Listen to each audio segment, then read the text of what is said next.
Hello and welcome to the RoboZone Podcast, and welcome to the brand new rebuilt season for 2026. We want to make sure that you follow us on all of our social media, and also don't forget to subscribe to this video series, and also click that notification button so you know when we have a new episode each week for all of you to watch, consume, and to think about as you go forward with Rebuild. Thank you for watching, and let's get to the episode.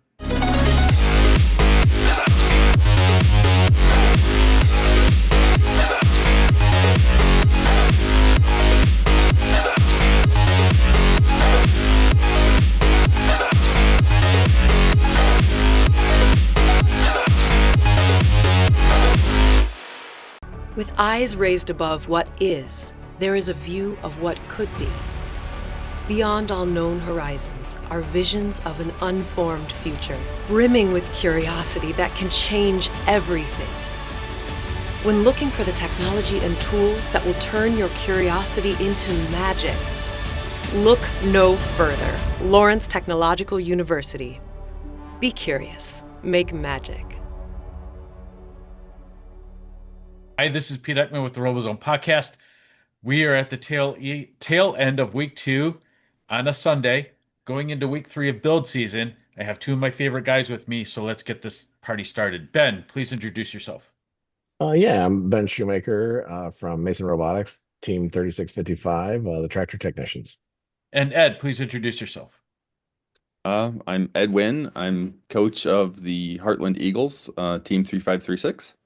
Now, before I hit the record button, Ed and Ben were trying to get me to join the hair club, but I'll think about it. It's pretty short. Speed and efficiency. That's speed and called, efficiency in build season. So, with that, great segue, Ben. Like you've been here before. Tell me what you think of Rebuilt. Oh man. Well, I had guessed a ball shooting game because we hadn't had one in this senior class's span, so I wasn't like super surprised by that part. But it's like there's a lot of them, man. There's a lot of that fuel out there, and I have a whole new appreciation because I host events and move trailers, right? So when I see a kickoff, my brain doesn't just go robot anymore. It goes like, oh, how are we resetting that sucker? How are we packing that thing in a trailer? So when I saw that many game elements, I kind of had a small aneurysm, but we're gonna just roll with it, right? So You're gonna I think it's cool. You're gonna tandem it. You're gonna tandem trailer, one for all the fuel and one for the rest. There we go. See? But no, I think it's an interesting game in the sense that it's got some different aspects that we haven't really seen in first games, at least since in my time frame. I've never had a scoring time and a non-scoring time. Never had like a period style gameplay. There's a limited points differential in autonomous, which is a huge differential haven't had in the game for a while. And we haven't had an unlimited volume carry game for a while too either. So I think all of those things kind of couple together to make it a pretty interesting one. Yeah. Ed, you and me have talked before, since kickoff, but tell the people that are watching this how you feel about the game so far, Rebuilt. Well, my feelings have changed a little since I talked to you, but interesting. I completely did not see a shooter game coming. I should have. The signs were there, but I was keying off how expensive the parts pre-order was and how much the shipping was. So I was convinced it was something big. And then, of course, the game theme was rebuilt. So I figured it had to be stacking. Completely missed that one. But the call out that's getting me for this game is usually the game design tends to throw you like a curveball by giving 2 dissimilar, like game elements that you got to kind of do. And at first I'm like, oh, this game is simple. There's just the one thing. Oh, we got to do. And that was such a simple time when I thought that. Basically the game is still like that. There's like, we keep calling them conflicting requirements, except they're basically in how the game is played versus what you're playing the game with. You can hold a lot more balls, but the easy way to drive around the field is to go into the trench. And if you go into the trench, you can't. So this game is just full of stuff like that.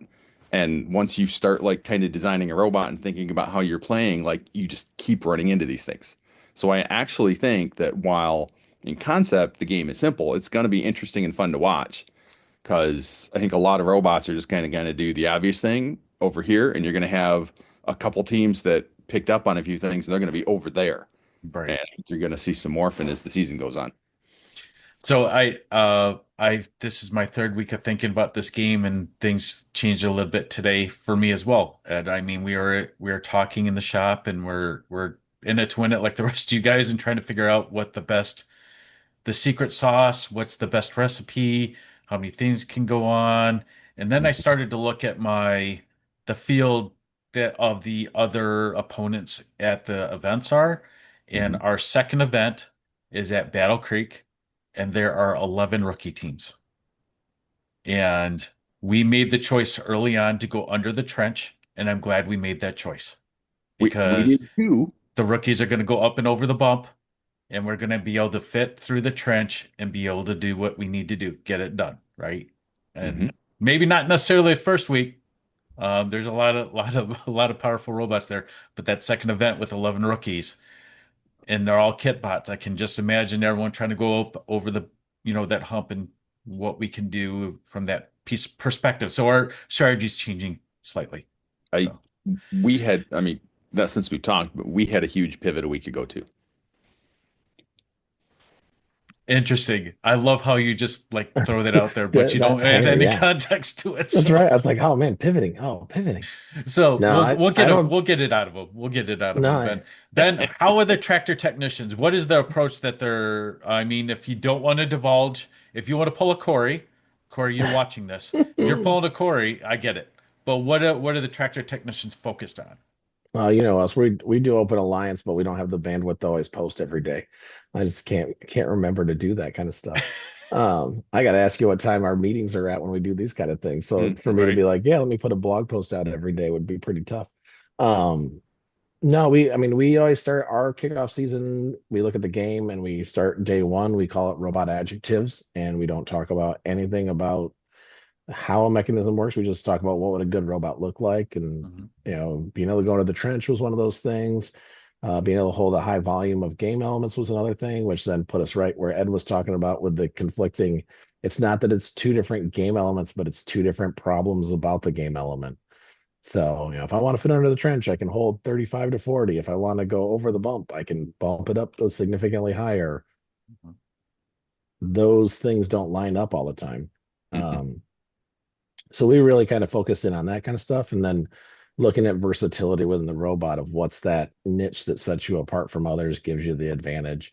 But then exactly what you were talking about, which is how do we complement everybody else? And so our keyword we landed on at the end was our top descriptor word was versatile robot. So we really wanted to make a versatile robot that can bring out the best in your alliance partners, because the game's pretty unique. And I could see a high-end team, a competitive team playing a passer game. I could see a high-end team being the robot that just feeds the other robots. I could see the high-end team being the team that has to score a whole bunch at one time because their opponents don't have great scoring capability. Um, so I think you got to be able to do a little bit of everything, but be really good at some things. And it's, do you pick the right some things to be really good at, and then be suitable to get you the wins that you need to win. Because again, we went to that 6 ranking point system, right? Mhm. Like that 3 RP is big. And then, don't even get into the bonus RPs of those 3. Like some of those seem easy, but probably aren't. Some of them are going to be super challenging. Some of them are going to be hard.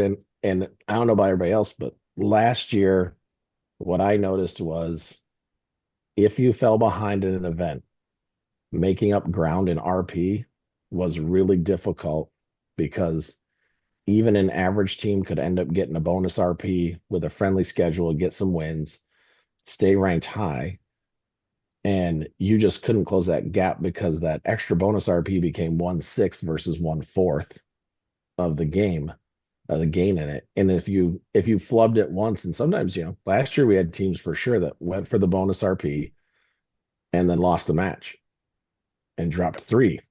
Right. that kills you. So there's a whole nother strategy layer that plays on top of this 6RP ranking point style versus what we've all been so accustomed to for so long, at Right. least in my opinion. Right. So yeah, so we're looking at versatile robots. We're looking at how do we shoot more? How do we shoot faster? How do we carry more game elements? And then how do we climb that stupid bar simplistically and fast?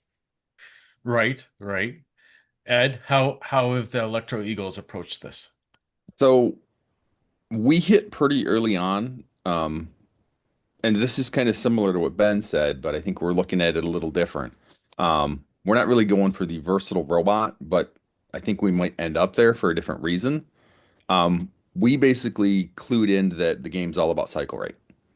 So we either need to have a high cycle rate in our robot, or we need to enable a high cycle rate in our alliance partners. So basically, we've been looking at design decisions and gameplay strategies from that point of view. Mhm. We don't necessarily need to be the bot that does everything, although we seem to want to. There's many arguments about that. Nobody wants to give up anything. We want to go under the trench. We want to have a huge hopper. We want to, climb to L3. We want to do all these things. But then we've constantly been putting that through the lens of cycle rate, and we've been like, okay, so if we can climb, then let's just reserve some time and take that off the table. What do we do for the whole rest of the game? Because climbing is very important for the rank point. But if you're playing this game right, it won't be a majority of the points that you score in this game. Right. It'll be a chunk, but it won't be the big thing. And the big thing is basically scoring a lot. And the interesting thing about this is that you can't score all the time. So what do you do when you can't score?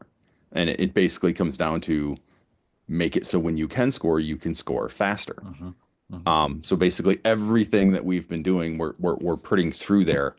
Um, and like we started out, we planned to go under the trench, Mhm. and because it was faster, we can get into the middle faster, we can get out faster. Using odometry, we can navigate through there where we can't navigate over the hump necessarily, like especially in auto. Um, but like the numbers stopped adding up because if you go under the trench, then you can't hold as many balls. So if you can't hold as many balls, then you're driving back and forth more.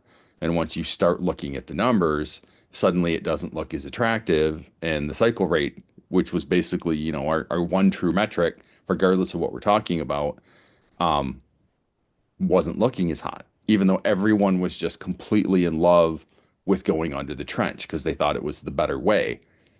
And so that's kind of how we're approaching all this. Okay.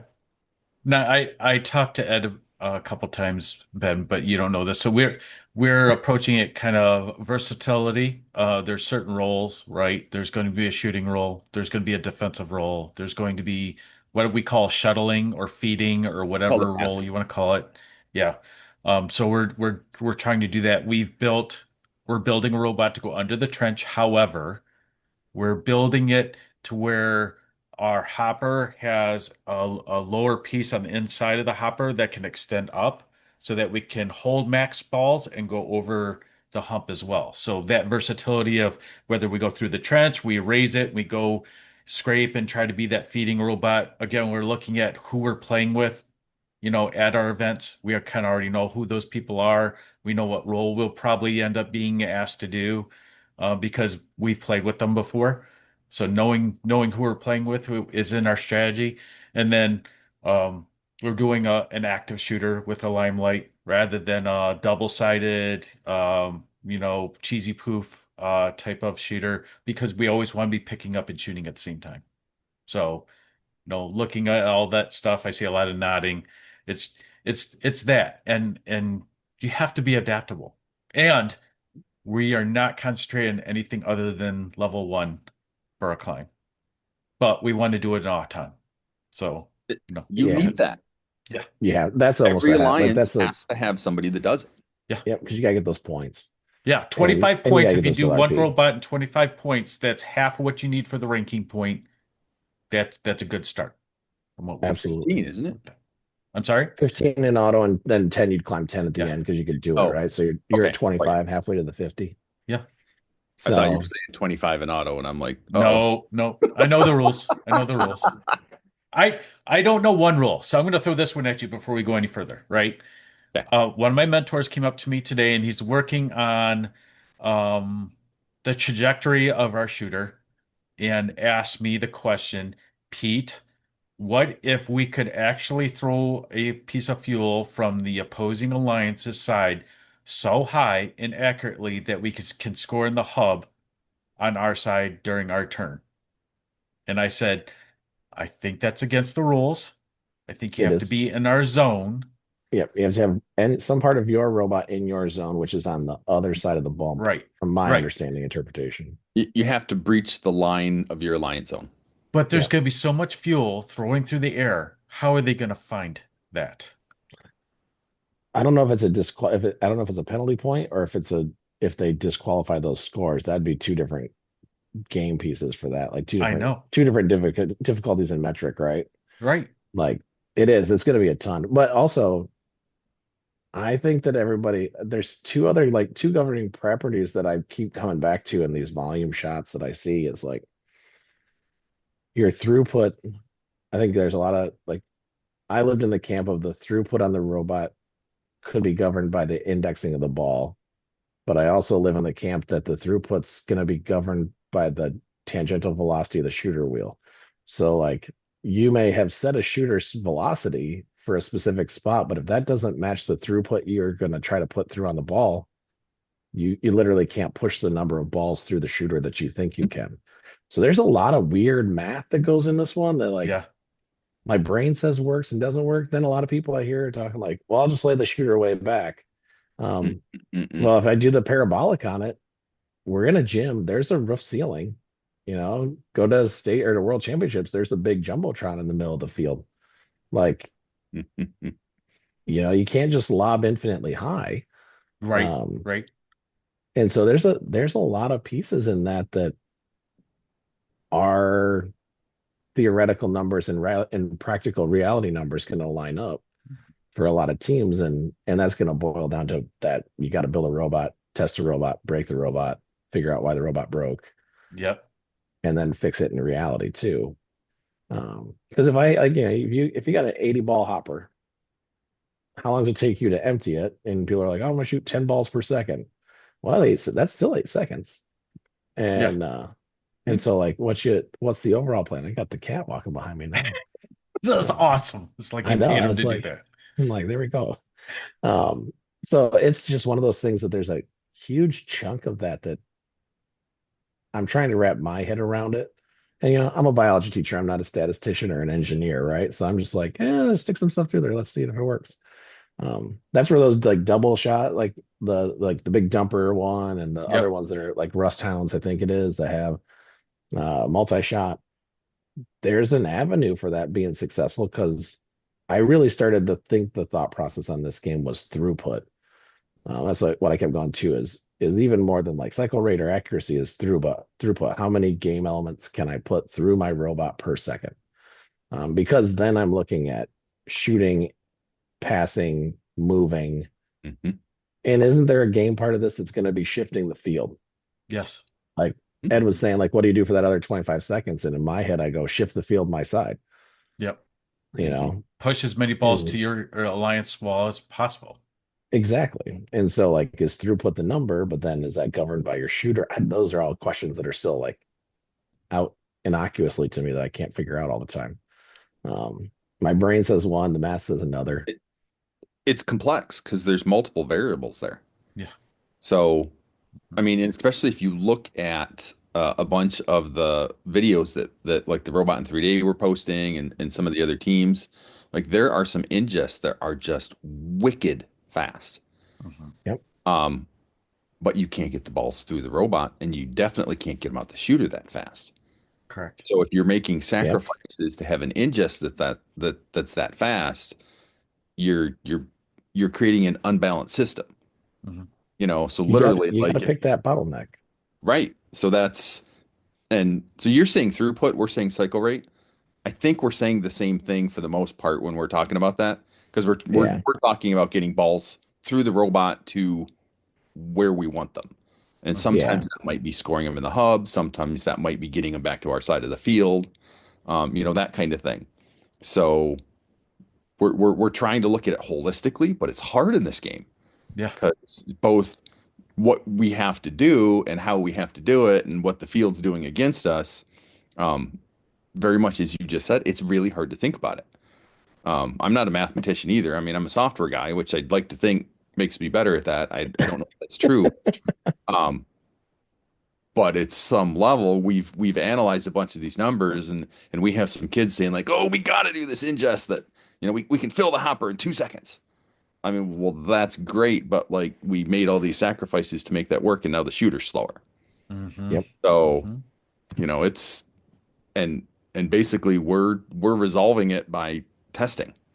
And Right. some of the stuff we have to design and build first, which is taking a little bit. And one of the first things that we actually did that on, we all kind of stood around the table looking at it going, huh, yeah, we didn't picture it that way. No, And that's not what I thought it was going to be. I want to so see a robot that holds 80. Okay. I don't think I'm that's not a gonna, mathematician either. I don't think that's real. I think we'll see 60. Yeah. Um, and some of them will fall out when they go over the hump, Yeah. Oh, for but sure. I think 80 will be, you could I mean, stack 80 very carefully. I don't yeah. think an ingest is going to get 80 in a robot. No. It's too We many threw our variables there. we Yeah. threw our intake and our static hopper. Like we just wanted to see how things works, right? So we threw the static hopper on there that occupies the right amount of volume. We have the intake over the bumper, all that good stuff. We don't have like the serializing place to get it to the turrets. There's a little footprint where some fuel could go that we didn't utilize, and it was 42. But Okay. that's to go on, and that's to go under the trench. Like we're still that's capped out at 21 and a half because no bump anymore. So that's a good sign. Yeah. Yeah.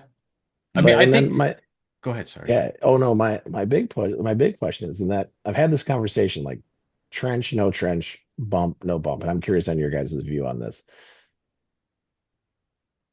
A lot of people are falling in love with volume, right? Yep. I think that's I've one strategy that will be common. I very, very much thought the same way for a little bit. And then I went back and I challenged myself to say, how many games have I ever been? Let me eliminate 50% of my transit line. And I had a really hard time justifying not going under the trench and cutting my field to 50% of travel. And I did it. I had to do it. The only way I could make it justified in my head was to take the analytics of volume out of the game, but that's part of the game analytics. So I don't know. It may be out there, but I'd be curious on people's input on it because I feel like I don't want to cut 50% of my pathways out. I Right. made my robot small in 23 to go through a specific spot, or I had to, how many of us said you got to be able to go under that stage in 24 if you're going to Mhm. play this game effectively? And that was to go under that stage for like not even 50% of the field. That was like don't eliminate this little window of the field. So I Right. don't know. That's just a curious thought process, but it's one of those I pushed back on our team and myself a little bit with was when have I ever said, let's just cut the field transit in half? The thing is, though, you either cut some amount of field transit or you cut some amount of balls. You Correct. Well, can't Right. have storage. both. You Yeah, you cut storage. storage. That's where we got landed back to is we couldn't cut again. Then what's transport? Is transport that I transport them inside my robot or that I get them to my side? Because I could lob them over there all day. Right. So we thought like that, Ben. So we said, well, and there's this video game.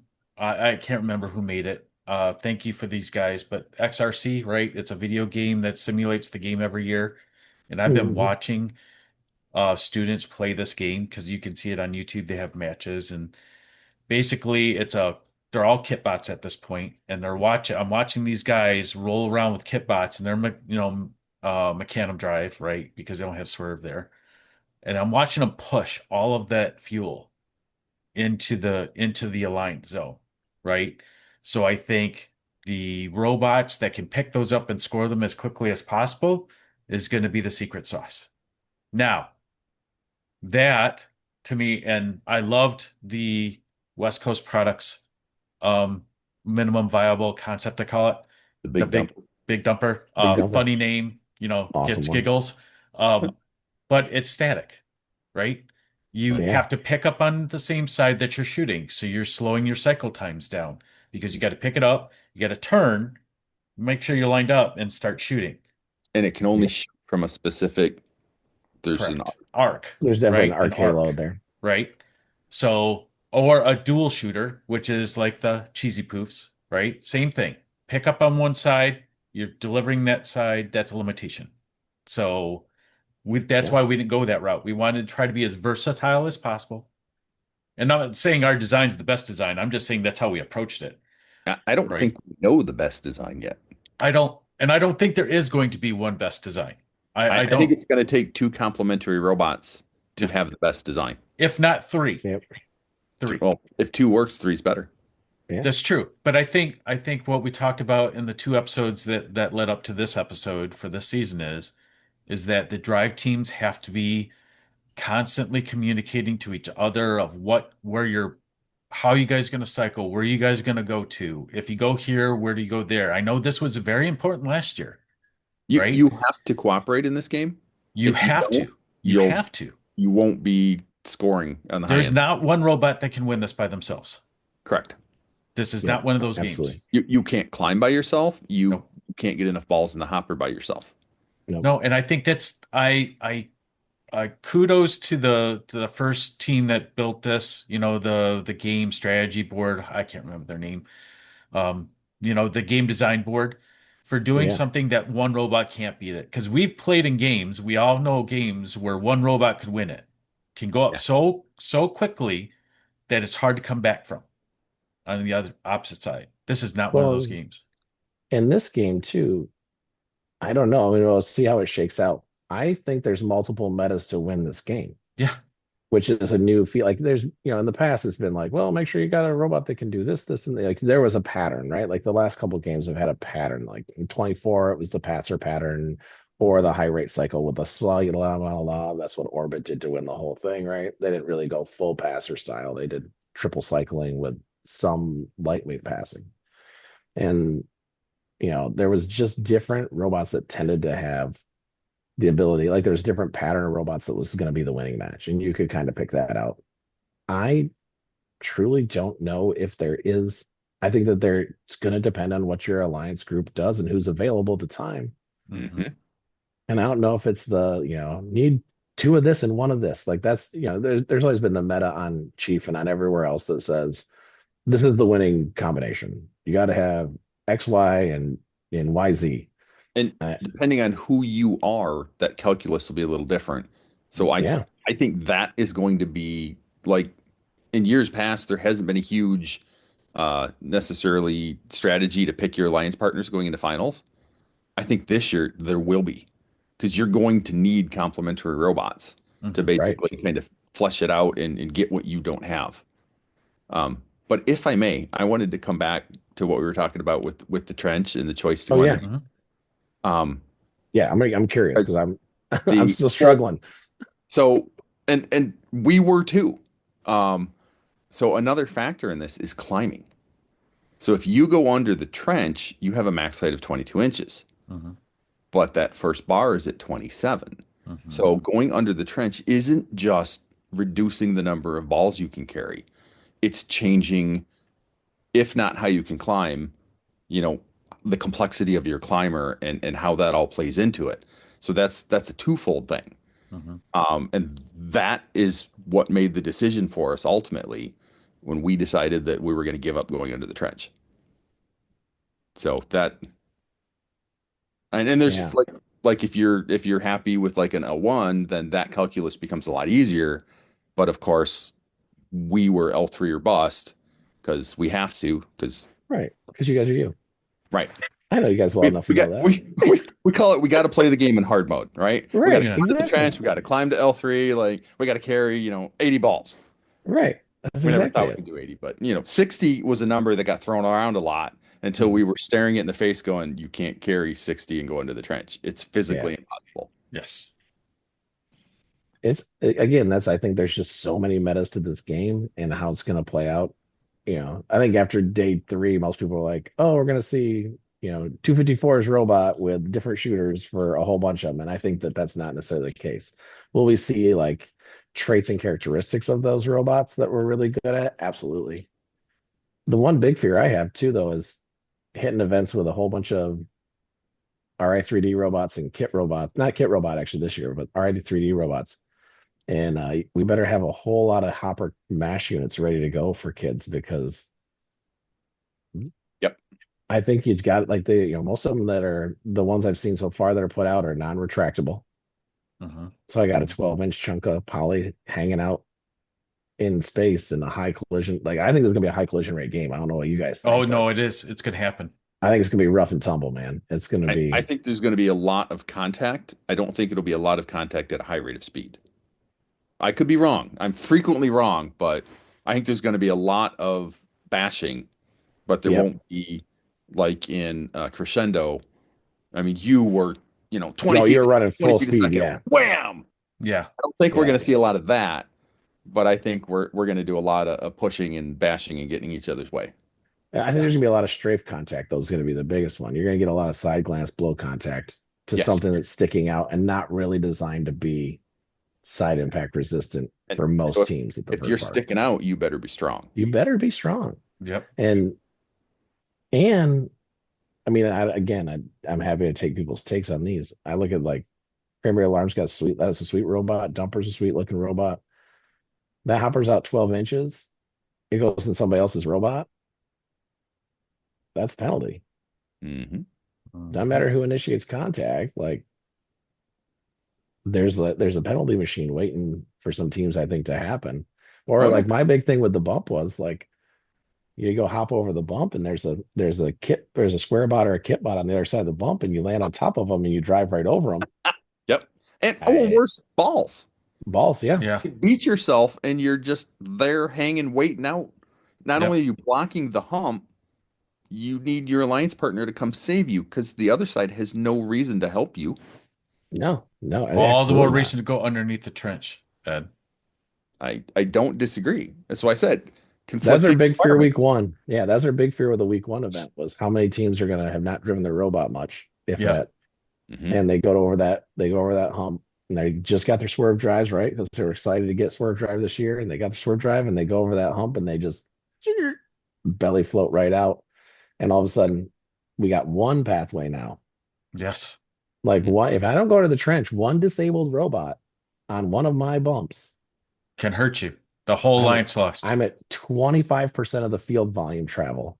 That's an awfully easy defense mode. Yeah. I mean, if I'm drive coaching on the other side and I see one of your robots on that hump, I'm taking my other robot and I'm being like, just sit in front of this sucker. Yep. So one just of straight the hit on was basically that. Which I think it's the fundamental limitation of the kitbot. Because you can't shoot from inside. Is it the neutral zone? Yeah, neutral zone. I was just watching. You can't score. You can shoot. Yeah, you can shoot back to yours, but you can't score. A dump truck bot is not an ideal passer. Correct. No. So if you basically go in the neutral zone and you get stuck there, you're not playing very effectively. Correct. Yep. So those bot or alliances with those bots in particular, that's the way to shut them down. Whereas if you have a bot that was designed to pass and they want to hang out in the neutral zone, then if you shut down the hump, it doesn't affect them in the slightest. Correct. But you're not probably going to have a lot of those pairings. Right. If you get them and you need them, I think it'll be a good combination.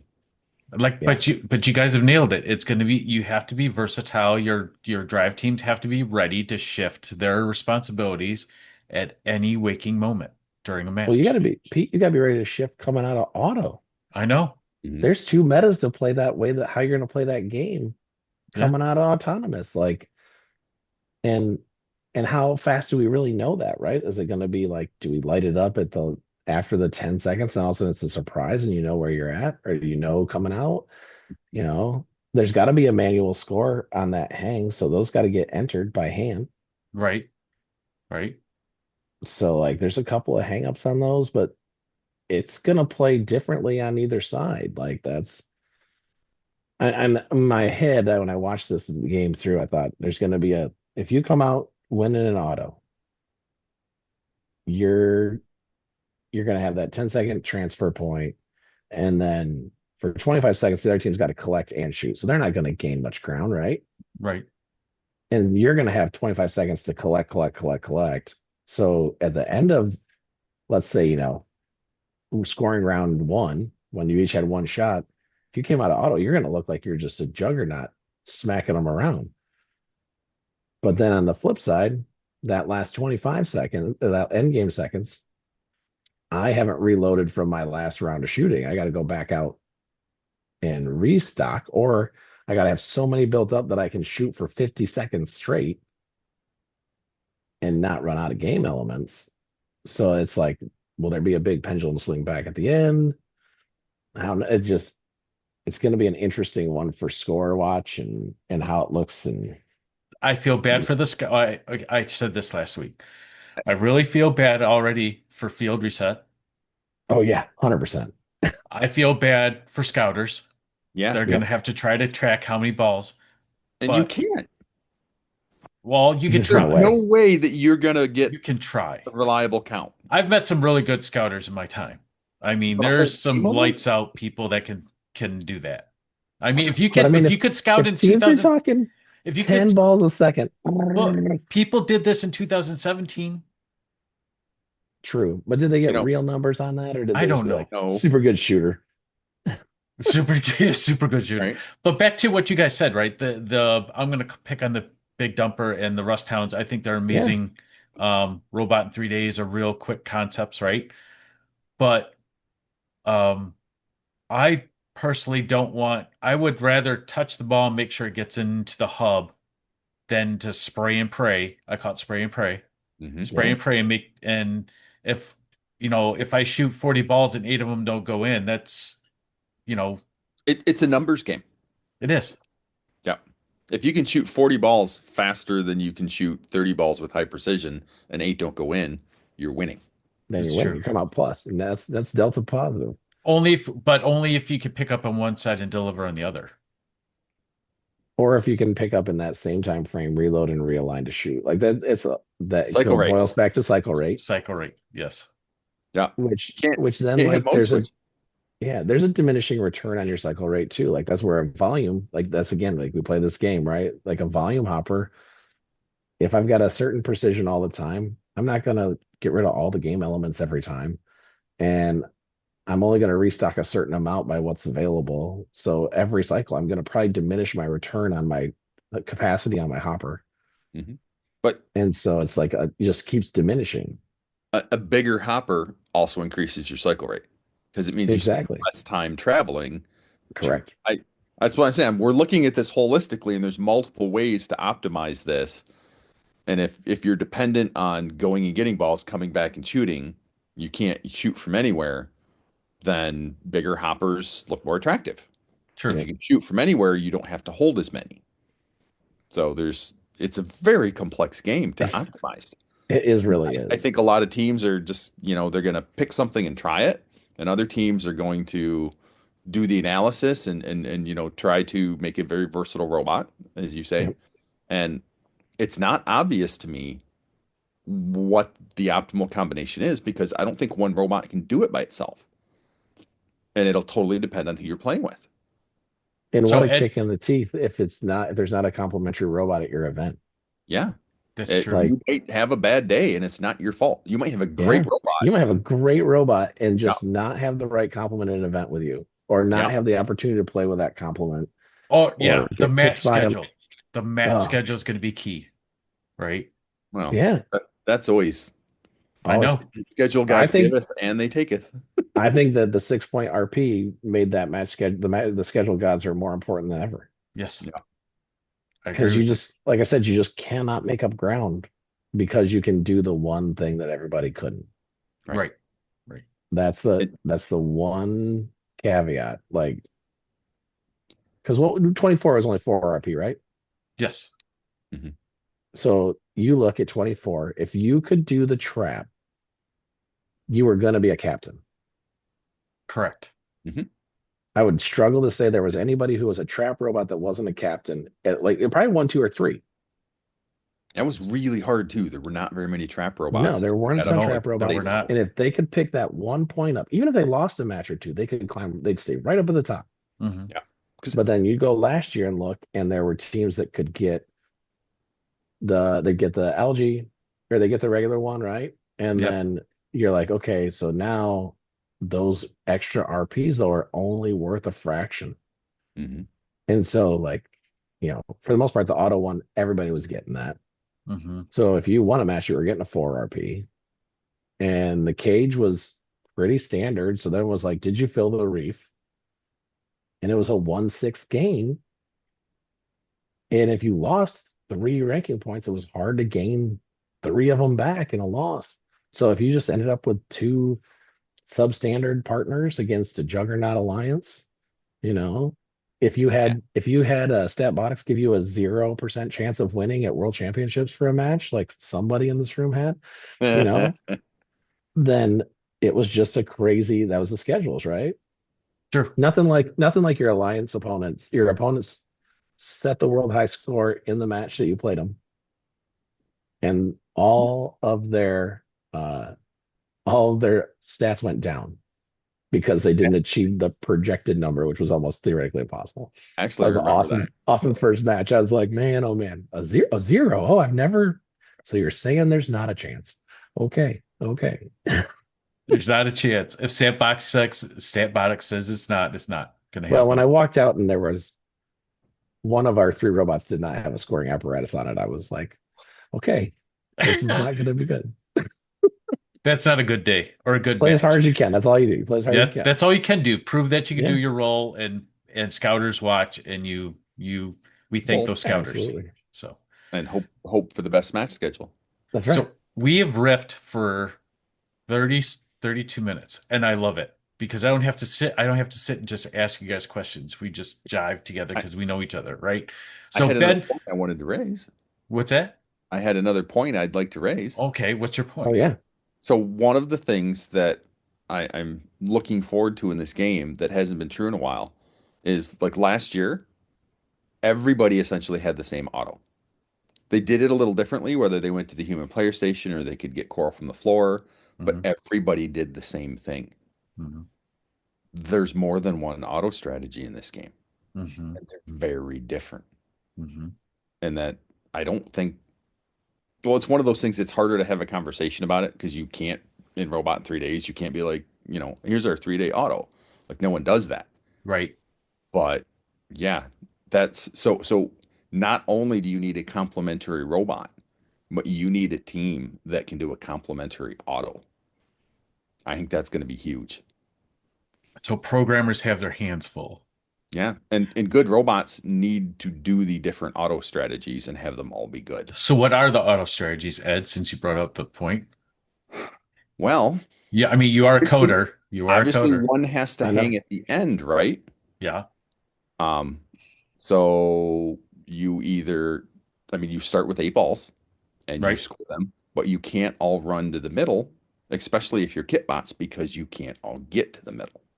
Correct. So what do you do if you're the odd robot out that can't go to the middle? Right. You know, You go to the outpost. well, you can, but if you can score a lot, the outpost just doesn't have a lot of balls there.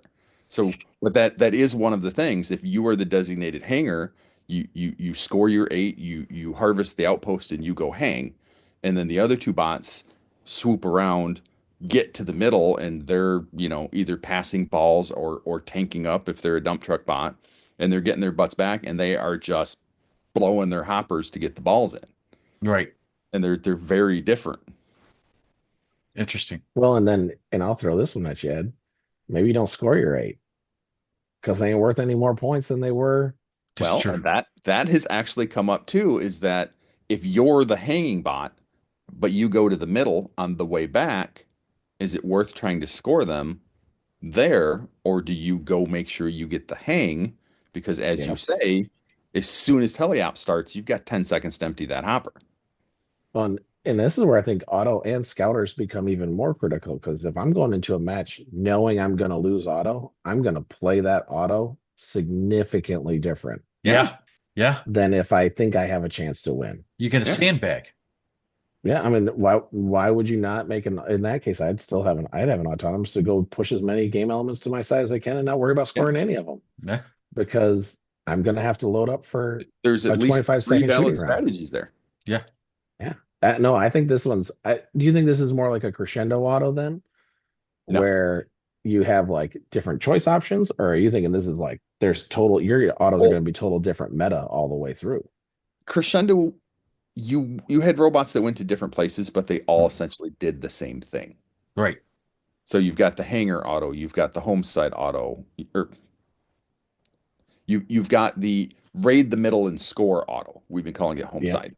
And then you've got the get in the middle and blow as many balls back as possible, but don't score auto. Right. You know, you've got the Or you got mass chaos auto, right? Just go through there and that's not necessarily bad either, because you could and balls are going to be everywhere, and you'll yeah. Sometimes scoring for the other team. subtraction from the other team is just as important as positive for yourself. Sure. Sure. This whole game is going to be chaos.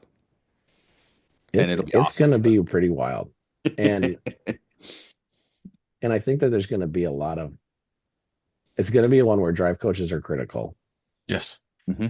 because you're going to have to adapt on the fly. Like, Yep. there is no doubt that you're going to have to change what you're doing at times, and if you can't do that, Oh yeah. you're going to struggle mightily. Yes. Because that's I mean, again, like I said, not a coming out of one-note auto, you're going to go like, okay, we talked about execute plan A if we win auto, execute plan B if we didn't win auto, and then you have to adjust off of those executions too. So there's just a ton of actions that have to happen, and that's where I think, like Ed said this in the beginning, it's a game element game, but it's not a one element game. It's a one game piece element game, but it's not a one element game. Right. I actually really want to know if like this was all by design or it just kind of happened. Because a lot of times there's huge trade-offs in the game elements and how you deal with them. Mhm. Oh yeah. And in this game, there's huge trade-offs, but they're built into the field and where the robots got to go. And I don't know. This is one of those cases where I think they tried something different and they got lucky, and like just a whole bunch of things just kind of trickled down, and they were like, Yeah. "Ooh, This is going to be this way now. Oh, that's that way. Yeah, and I will say, like, so far, hey, knock on wood, the game elements for us have held up well. Ours too. I've been pretty happy with their uniformity. Like, there's some of those things that were like issues in the past that I've been really pleasantly surprised with. That I'm hoping, knock on wood, that they're going to stay the same throughout the process. But like that part, I've been really happy with. And hey, anybody who has to build a field, this was the nicest. This was the Easy. quickest field build Yeah. that we've had in a while, Yeah. without building some crazy contraption. So I enjoyed that a lot as of wood, well. but yeah, not hard to do." Yep. But I think one thing none of us has said yet, though, but this is going to be very enjoyable for an audience to watch. Oh yeah, chaos. Oh Always yeah. is. Yeah. This will be a show again. Especially when you get the one malfunctioning robot that just straight into the crowd. Oh yeah. Unloads. I've brought this up every episode. I think there's going to have to be some type of netting. I hope First has got nets ready. I don't know. Half a pound coming at you at 60 feet a second. I mean, But that's gonna hurt. isn't there a rule though about if you hit people? Like there's a person contact rule, I thought, in the like Well, it can't intentionally, like there's yeah, but- accidental, and I think there's like strategic already. It's a repeated, probably, I'm guessing. Yes, it's probably, but I'm just talking about you have 405 game pieces on the field. It's a lot. Someone's gonna get hit with the one. Oh, And well, I mean, more crescendo, later there on. weren't that many, and we put them around people's heads. Like there's a whole video montage about that. Yeah, there is. There is. I hope the referees have helmets.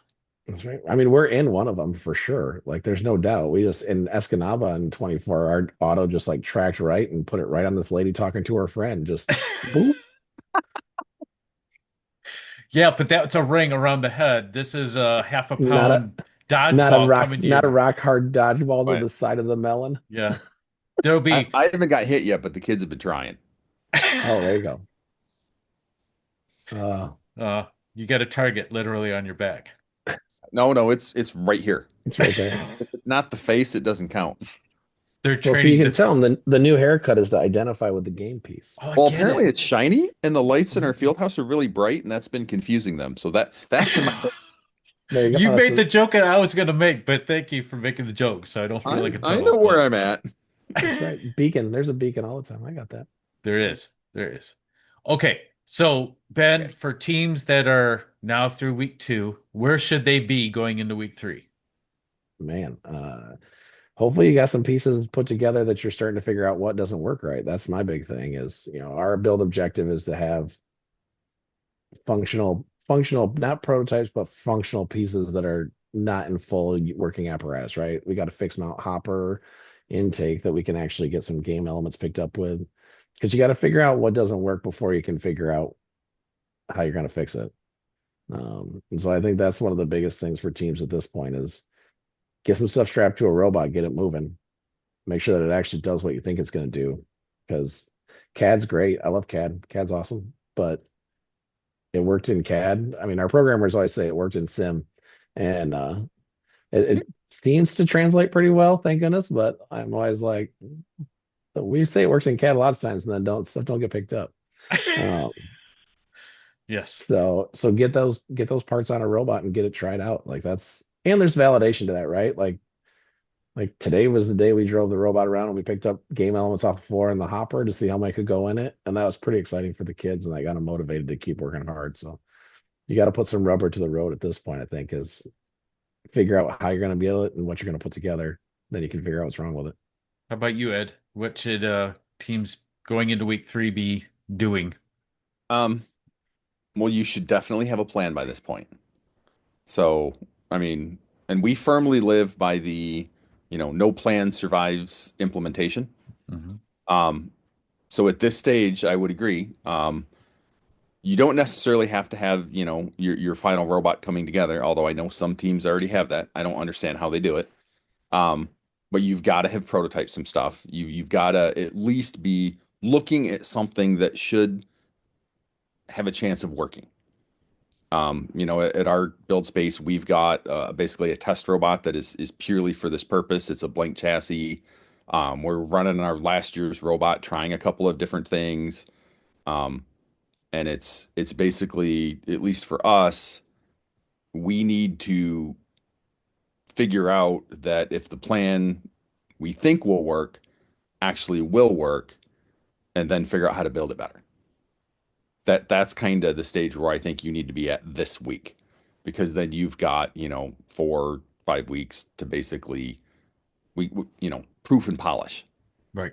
But if you actually put something together and the engines worked great, couldn't get the balls in the shooter, and the fix to move the balls in the shooter means, well, that goes through the ingest, then we've got to resign that. Like, that is a deal breaker. Mm-hmm. And Yep. I keep saying ingest, but I should have been saying hanger. Is that if you plan to hang and you haven't been thinking about how you're going to do it, then it's already too late. Because hangers, especially ones, if you want to go high, take more space than you will think. And everyone's thinking about balls. Everyone started about balls. You got this big open empty hopper. You push the turret all the way to the side. Where's the hanger go? Mm-hmm. Yep. And for the record, Ed, are you a week 1 competitor? We're week 2. And Ben, are you week 1 competitor? Yeah, we're week 1 in Mount Pleasant, and then we're week 4 in Mason. Okay. Well, of course, Mason, you run that place. Yeah. So I'll tell you what, you look at that, when you start looking at your Blue Alliance ones, Pete, take a look at the Mason lineup. It's I tried to get in it, but I'm kind of glad I didn't. They're calling Mason mini states. That it's They've been doing that for a couple years now, Ed. We had a couple of good runs at that event for some good teams. Yeah. And last year we got the beat down. So now I believe it. That's Everyone people loves have been coming to bringing Mason. solid robots, man. They've been building solid robots coming there. So yeah. Yeah, All no, right. and we got some new teams there. That's gonna be fun, man. I don't think we've had Gray Matter there yet. They're coming down. Oh man. Foley's Okay. coming back, and Okay. I got all my living or all my LCR teams are coming over there, right? Yeah. I got a bunch of those guys coming over, so it'll LCRA, be that's still around? It is. I just We joking. heck hosted yeah, this year for him. Just joking. Um, exactly. and the alpha bots are coming there from out Yep, here. I know that. So yep. I was talking to Matt just the other day. I was like, oh man, here we go. he lives So 5 miles from my house, directly that way. man, Great guy, Matt. Oh, absolutely. okay. As you sign off, thank you. First of all, thank you for your time because I know Oh yeah. we're on Sunday night. So, Ben, tell us who you are and how we can follow the team. So I'm Ben Shoemaker. I'm the lead mentor for 3655, the Tractor Technicians. You can follow us. All of our socials are linked to our website, which is tractornation.org. And Ed, Yes. who are you and how can we Oh, follow your sorry. team? I was already like thinking about robots over there. I am Ed Wynne. I'm lead coach of the Electro Eagles, team 3536. And probably our best feature is our YouTube channel. And we have links from there to everywhere else. So we post weekly videos, or at least we try to. I don't think we've actually done one yet this season. Well, I will try to get you guys back on after week 1 or week 2, see how the teams have done, see what we've kind of said, where our theories are, and see if it comes practical. But we wish you all the luck for the teams this season. Thank you. Thanks, man. You too. Curiosity appears to everyone, but few follow unyieldingly to where it calls them. To a place where thinkers dream of the unthinkable, and curiosity turns into magic. You'll find your calling is closer than imagined. The College of Engineering at Lawrence Technological University has all the technology and tools to make magic. Be curious. Make magic.